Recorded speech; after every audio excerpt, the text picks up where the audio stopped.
Okay, I'm here with an interview with Louisa Jewell. And before I set this up, I want to talk a little bit about why I'm doing this interview. Stanford Center on Longevity in the U.S. Has run a contest for the last 3 years, a design contest to design products and services to the betterment of people's longevity.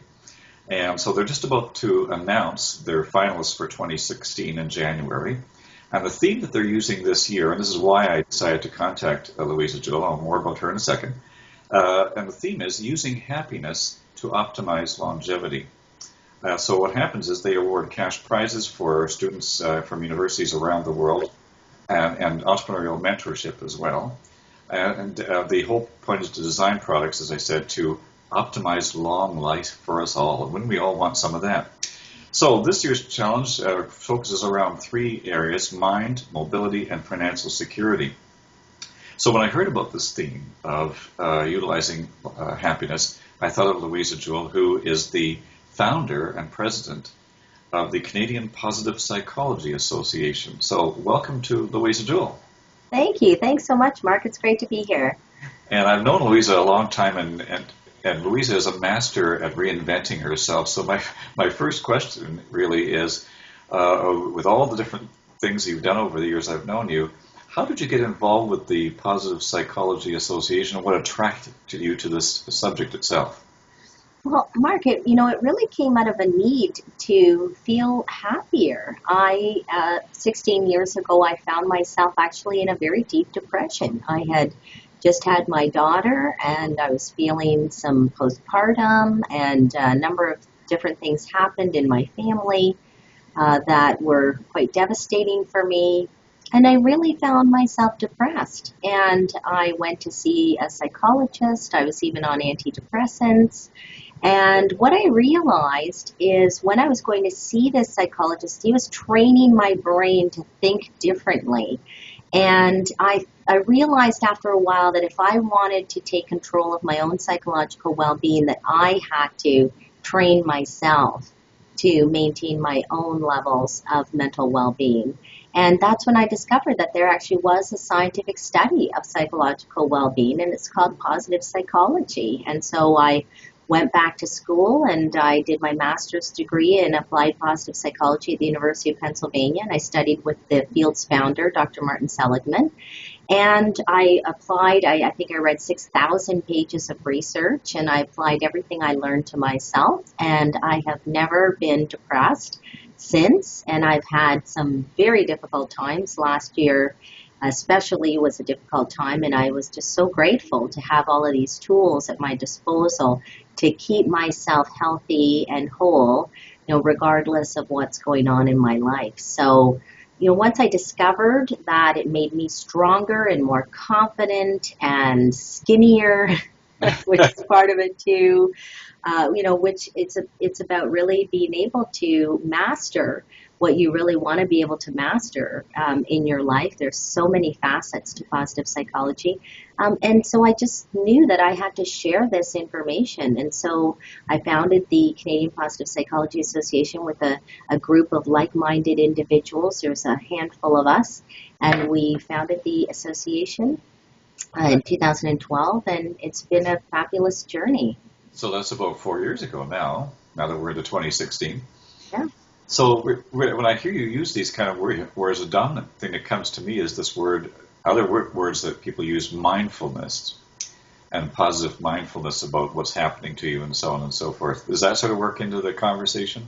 Well, so mindfulness is one of the things that we actually research. So because it is a scientific study, everything we do is evidence-based. So mindfulness is something that we do research, and we have found that mindfulness is a very good thing to practice on a daily basis if you want to improve your happiness and your well-being, as well as reduce your stress levels.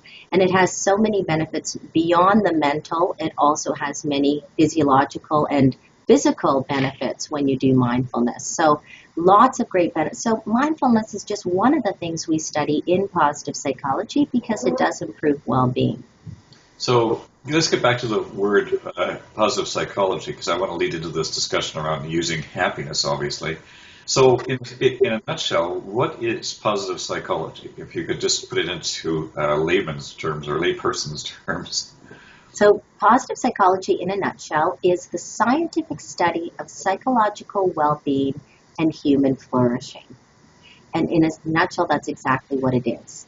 So, while traditional psychology focuses on mental illness and what is wrong with us, positive psychology focuses in on what is right with us, what makes us strong, what makes us resilient, what makes us perform at our best, Right. what helps us stay the course when things are going terribly wrong in our lives.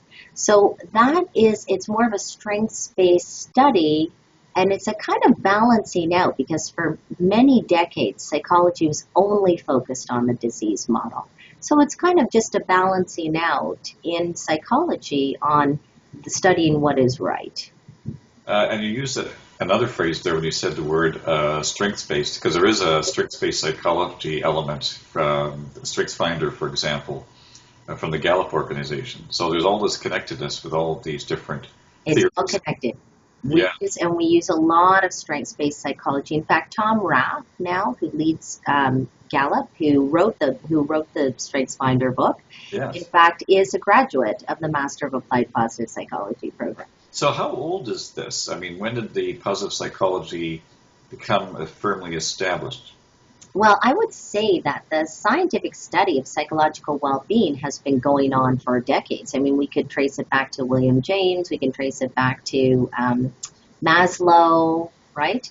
Right. So it's not new, but the term was coined by Martin Seligman in 1998 when he became the president of the American Psychological Association, and that's when the term positive psychology was coined. Now, not to go off on a tangent, but I love doing that anyway, because that's a bit of a bit of a mindfulness exercise, serendipity.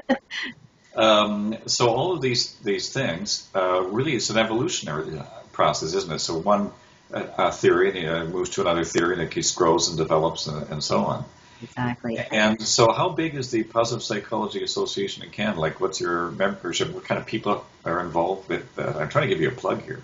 Oh, thank you. Well, we have about 5,000 people in our network now in Canada. We're part of an international network, and we also have people internationally that participate in our conferences. Our conference is coming up June 15th, 16th, and 17th at Niagara-on-the-Lake. Ooh. You can find out more about that at cppa.ca. And we have speakers from all over the world that come to speak at our conference because we really want to hear from researchers that are doing all this interesting work. And they're not all in Canada, but we have hundreds of researchers here in Canada that do this kind of work. But we have about 5,000 people in our network. And what kind of things do these people do? Are they psychotherapists? I mean, a range of different things? So primarily the people that would be kind of our audience are, first of all, we have the general public. We have parents who want to know this. We have the general public, people who just want to be happier, want to maintain their own psychological well-being. So we have a whole host of people like that. We also have coaches that integrate this into their coaching practice because a lot of their clients want to learn how to be happier and improve their lives. So we also have psychologists, psychotherapists that also want to prevent relapse, for example. So they incorporate much of this to teach their clients so that they can prevent relapse. We have a big audience for us is educators and teachers who want to build resilience because kids are stressed. So we do a lot of resilience programs in schools. We've piloted resilience programs in schools, and we continue to have ongoing dialogues and conferences. We just recently had our Educating for Resilience conference where we invited hundreds of teachers to come and learn about the science of positive psychology and how to build resilience. And also we also work with organizational consultants who want to incorporate this because there is a link between optimal well-being and performance. I mean, obviously, if you're feeling good, feeling great every day, you are going to be more resilient, and that will result in being a higher level performer. Lots of evidence to show that. It's at home, it's at the family, it's at work level, and the whole relationship side of it, wherever you are. It's everything. Yeah, it really is. It really does incorporate all different parts of your life. Yeah. Yeah. So going back to that word happiness, what is the link between positive psychology as a process, if you will, or a theory, and what's that link to happiness? And is happiness something you actually utilize, or is it something that's an outcome, or is it both? Okay, that's a good question. So, the popular media has taken positive psychology and really just called it the study of happiness. And we've kind of been branded with this happy face. And people think that that's all positive psychology is about because that's pretty much all what the media is interested in there. I'm always getting calls on International Happiness Day to do interviews with various And we can only be happy on that day. right, right. So, however, that's probably why. And if you think about the different studies that we do, a lot of it leads to happiness, and happiness can be a tool. I mean, we used to think that work really hard, then that will make you successful, and then when you have that, then you will be happy.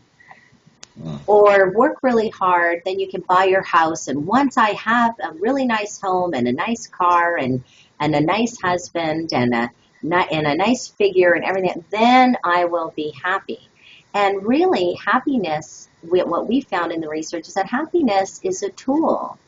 That actually, when you are happier, guess what? You are actually more successful at work. And there was a meta-analysis done of 50 studies on happiness that found that happiness was actually a critical success factor to work, to relationships, to many different facets of our lives. That it's a tool. So be happy, and then that will fuel further success for you. So it kind of can be both. Right. The other piece of it is that happiness also, there's links to the fact that happiness keeps you healthier. And we think it's because people who are happier actually have good coping mechanisms. So they turn possibly to drugs and alcohol less over their lifetime, or more tend to turn less to non-healthy ways of coping. So they have these healthier ways of coping, and that actually can contribute to a longer life and a healthier life. So once again, happiness is kind of a bit of a tool for you to also stay healthy longer. Yes, and I can imagine, and we'll get back to this when we do part two of this, our second segment on this. When you think about these designers who are going to design these products and services for people's successful longevity, are they not using maybe happiness attitudinal thoughts that if we do this better design, then that will allow people to be? So you have to have a mental outlook. Yes. Sometimes people say, well, that person has a gene, or they have that natural disposition. Yes. But sometimes people can have life-altering things that can, put that aside. So that natural disposition may not always be there. Yes, and so there was a big question about that because there have been many twin studies done. So they'll take twins who were separated at birth, and they say, really, is happiness determined by your DNA? Is it determined by what happens to you in your life? Is it determined by your circumstances? Or is it determined by intentional activities, what you decide to, how you decide to live your life? And what they found is that all three of those components contribute to happiness. So part of it is dictated by your DNA, how, whether you were born with certain genes or not. However, in the whole study of epigenetics now, we know that just because you have certain genes doesn't mean they're going to express the same way they expressed with your parents or other siblings. So you're not necessarily destined. I mean, you do have a bit of control over what happens in your life after that. And so circumstances we find are a small sliver, whether you live in a big house or a small house or have lots of money or no money. Well, no money, we find that people who live in extreme poverty are much less happy than people who are very wealthy. However, once you reach a certain income level where you're covering, you feel like you can live, you feel like you have enough money to put a roof over your head, to, eat every day, to feed your children, to do things that you want to do, then there's very little difference between that income level and very, very wealthy people.